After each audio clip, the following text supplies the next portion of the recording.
सबैलाई हार्दिक नमस्कार। सधैँ झैँ आज पनि महाभारतमा के छ नामक श्रृङ्खलामा यहाँहरूलाई हार्दिक स्वागत छ। आजको यो 50औं श्रृङ्खला महाभारतका 18 पर्वहरू मध्येमा 11औं स्त्री पर्वसँग सम्बन्धित छ र 11औं स्त्री पर्वबाट मैले यस निबन्ध सङ्ग्रहमा 3वटा निबन्धहरू समावेश गरेको छु र त्यसमध्येमा पहिलो निबन्ध रहेको छ शोक गर्नुको व्यर्थता। हामीले व्यर्थैमा शोक गर्छौँ। शोकेन रोगा वर्धन्ते, जति शोक गर्दै गयो त्यति रोगहरू बढ्दै जान्छन्। निश्चिन्त रहन सक्यौँ, कुनै पनि काममा व्यस्त आफूलाई राख्न सक्यौँ भने शोक गर्ने फुर्सदै हुँदैन र खाली दिमाग शैतानका घर भन्ने हिन्दीमा उखान छ र हाम्रो दिमागमा शैतान पनि पस्दैन र हामी स्वस्थ पनि रहन्छौँ र गतम न सोचामी, गएको कुरालाई सोच्नु हुँदैन र आउने कुरा आइहाल्छ र वर्तमानलाई राम्रो तरिकाले सदुपयोग गरियो भने निश्चय नै भूत र भविष्य दुवै राम्रा हुनेछन्। हामीले शोक गर्नुपर्ने अवस्था आउँदैन र यो 50औं निबन्ध शोक गर्नुको व्यर्थता। महाभारतको युद्धमा 18 अक्षौहिणी सेना मारिए। आफ्ना 100वटै पुत्रहरू मारिएपछि धृतराष्ट्र अत्यन्त शोक गर्न थाले र उनलाई सञ्जयले सम्झाए। त्यस क्रममा मान्छेले कर्म गर्नु अघि पहिले यथायोग्य विचार गर्नुपर्छ। जसलाई अघि बढेपछि बितेका कुरालाई लिएर पश्चाताप गर्नु नपरोस्। शोक गर्ने व्यक्तिले आफ्नो अभिष्ट पदार्थलाई पाउँदैन। जति शोक गरे पनि त्यो शोक गरेको चिज पाइने होइन। शोक परायण व्यक्तिले कुनै पनि फललाई प्राप्त गर्न सक्दैन। शोक गर्नेलाई त लक्ष्मी पनि प्राप्त हुँदैनन् र उसले परमात्मा पनि प्राप्त गर्न सक्दैन भनेर सञ्जयले धृतराष्ट्रलाई सम्झाए। आदावेव मनुष्येण वर्धितव्यं यथाक्षमं, यथा नाति तमर्थं वै पश्चात्तापेन युज्यते।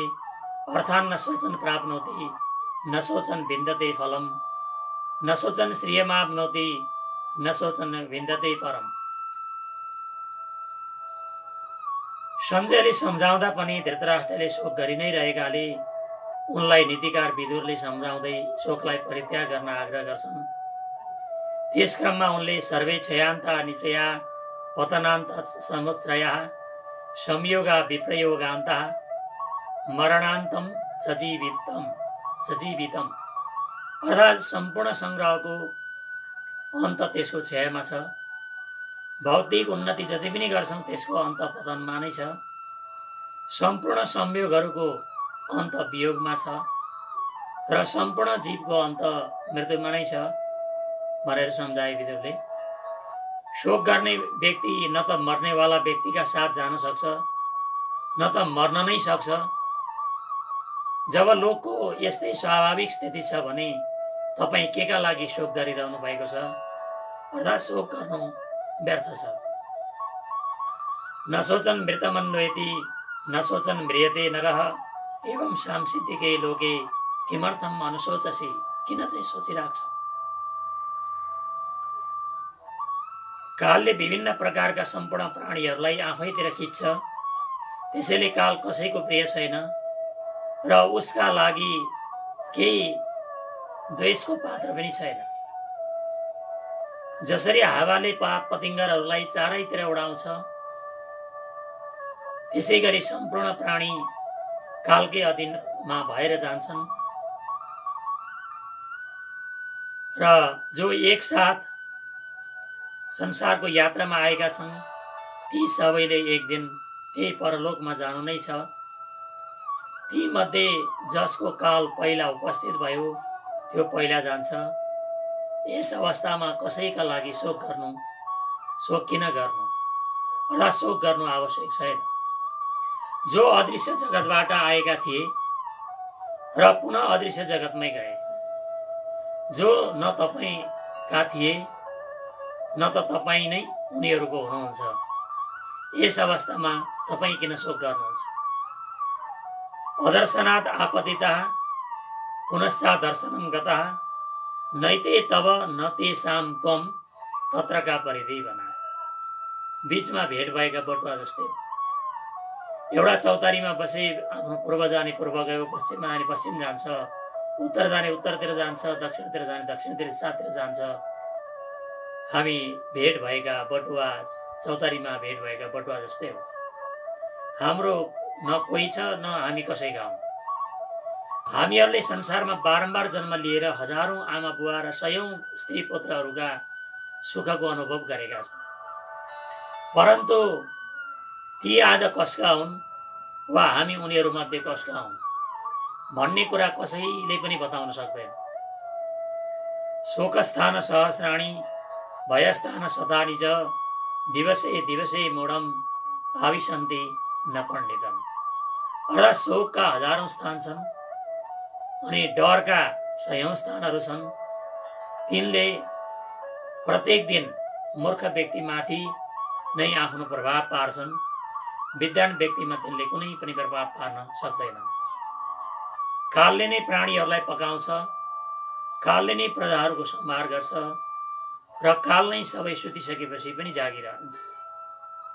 तसर्थ कालको उल्लङ्घन गर्न, त्यसलाई अतिक्रमण गर्न अत्यन्त कठिन छ। रूप, जवानी, जीवन, धनको सञ्चय, आरोग्य अर्थात् स्वस्थता तथा प्रियजनहरूको एकसाथ निवास यी सबै अनित्य हुन्, पानीका फगा जस्ता। त्यसैले विद्वान व्यक्ति यिनमा कहिल्यै पनि आसक्त हुनु उचित छैन। काला पचति भूतानि काला संभरते प्रजाः काला सुप्तेषु जागर्ति कालो हि दुरति क्रमः। अनित्यं यौवनं रूपं जीवितं द्रव्य संचयः आरोग्यं प्रियसं वासो गृध्यत एतेषु न पण्डितः। शोक गर्दा गर्दै कोही मरिहाल्यो भने पनि त्यसको शोक हट्न कठिन भएकाले शोक गर्नु अत्यन्त व्यर्थ छ। यदि आफूमा पराक्रम देख्ने हो भने शोक नगरिकन शोकका कारणको निवारण गर्ने चेष्टा गर्नुपर्छ। शोकलाई हटाउनका लागि सबैभन्दा राम्रो औषधि नै चिन्तालाई छाडिदिनु हो। चिन्ता गर्नाले दुःख कम हुँदैन, अपितु अझै बढ्दै जान्छ। चिन्ताले चेतामा पुर्याउँछ। मन्दबुद्धि वा छोटो बुद्धि भएका व्यक्तिहरू नै अप्रिय वस्तु संयोग र प्रिय वस्तुको वियोग हुँदा मानसिक दुःखहरूद्वारा उनीहरू डढिरहन्छन्। तर विद्वानहरू भने त्यस्ता संयोग वा वियोगका कारण कहिल्यै पनि विचलित हुँदैन। उनीहरूको धैर्य कहिल्यै पनि टुट्दैन। प्रज्ञया मानसम दुःखम हन्यात् शारीरम औषधैः प्रज्ञया मानसम दुःखम हन्यात् शारीरम औषधैः एतद् विज्ञान सामर्थ्यं नवालै समतामियात् शयानं चानुसेते हि तिष्ठन्तं चानुतिष्ठति अनुधावति धावन्तं कर्मपूर्वकृतं परनरम्। अर्थात् मानसिक जुनसुकै दुःखहरू हुन्छन् तिनलाई बुद्धिले र विचारद्वारा शान्त गर्नुपर्छ भने शारीरिक जति पनि दुःखहरू छन् तिनलाई औषधिद्वारा निवारण गर्नुपर्छ। यही नै विज्ञानको शक्ति हो। त्यसैले कुनै पनि व्यक्ति दुखित भएर बालकले जस्तै अविवेकपूर्ण व्यवहार गर्नु हुँदैन। मान्छेका पूर्वजन्मकृत कर्म ऊ सुत्तासँगै सुत्छन्, ऊ उठ्दासँगै उठ्छन्, ऊ दौडिँदासँगै दौडिन्छन् र मान्छेले जुन जुन अवस्थामा जस्तो शुभ कर्म वा अशुभ कर्म गर्छ त्यस अवस्थामा आफूले गरेका कर्मको फल पनि त्यही अवस्थामा पाउँछ। जसले जुन जुन शरीरद्वारा जस्ता कर्म गर्छ त्यसले अर्को जन्ममा पनि ती शरीरद्वारा पूर्व जन्ममा गरिएका कर्मको फल भोग्दछ। तपाईँ नै आफ्नो बन्धु हुनुहुन्छ, तपाईँ नै आफ्नो शत्रु हुनुहुन्छ र तपाईँ नै आफ्ना शुभ वा अशुभ कर्मको साक्षी पनि हुनुहुन्छ। सर्वत्र गरिएकै कर्मको फल मिल्छ, तर कहीँ पनि नगरिएको कर्मको फल मिल्दैन।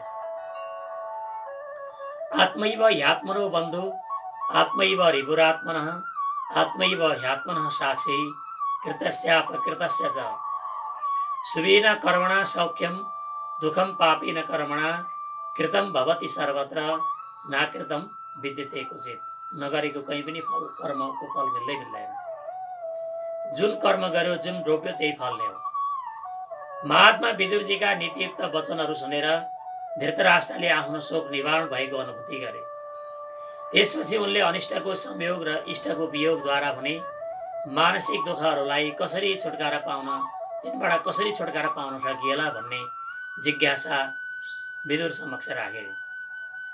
विदुरजीले धृतराष्ट्रको जिज्ञासा शान्त गर्ने क्रममा विद्वान व्यक्तिले जुन जुन साधनमा लाग्नाले मन दुःख वा मुक्त हुन्छ तिनमा मनलाई लगाएर शान्त प्राप्त गर्नुपर्छ भने विचार गर्दा यो सारा जगत अनित्य नै बुझिन्छ।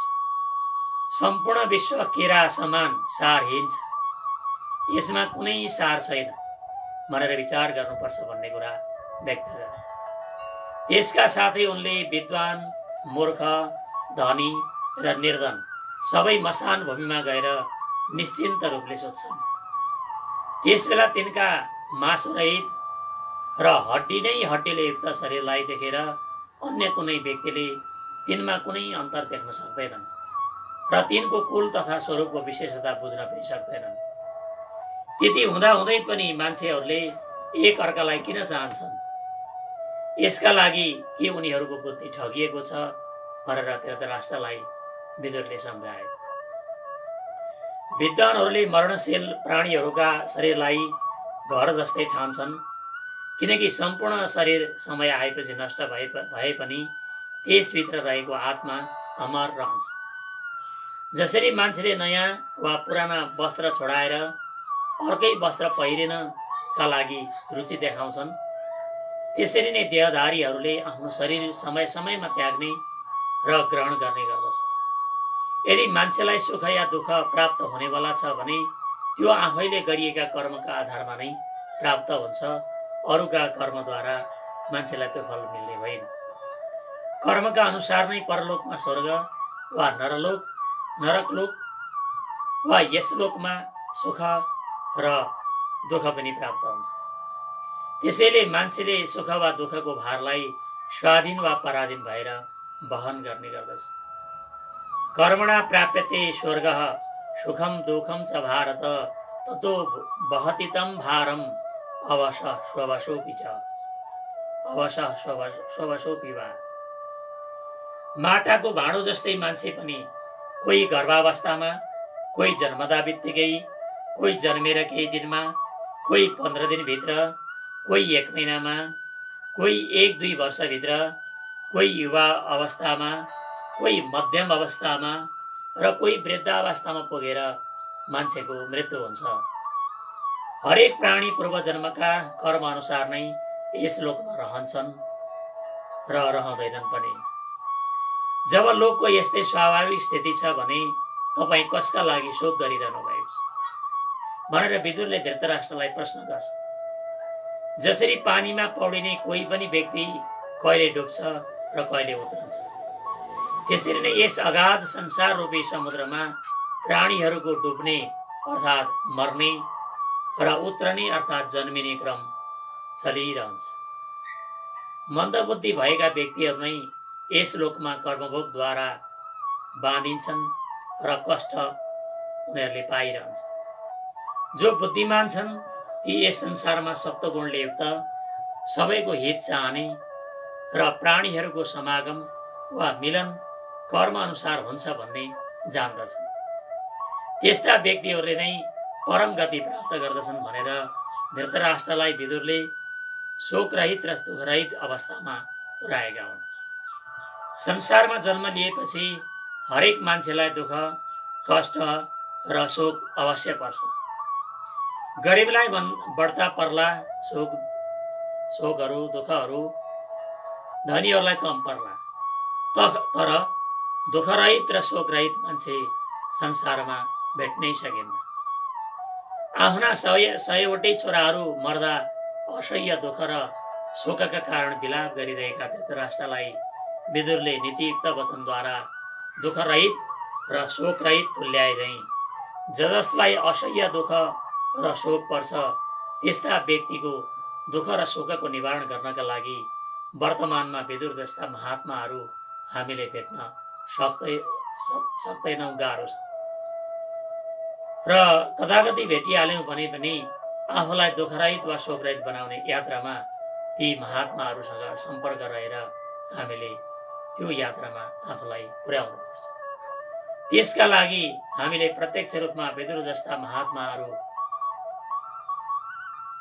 भेट्न नसकेको अवस्थामा पनि हामीले विदुरले धृतराष्ट्रलाई सम्झाउँदा व्यक्त गरेका यस किसिमका नीतियुक्त वचनहरूलाई आत्मसात गर्दै जान सक्यौँ भने निश्चय नै हाम्रो दुःख र शोकको मात्रा क्रमशः कम हुँदै जानेछ र हामी शोकरहित हुने छैनौँ, दुःखरहित हुने छैनौँ।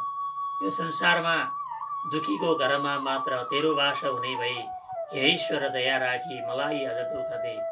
वास्तविक रूपमा दुःखको अनुभूति भएन, मान्छे सुखै सुखमा रहिरह्यो भने उसको जिन्दगी वास्तविक रूपमा जिन्दगी बन्दैन।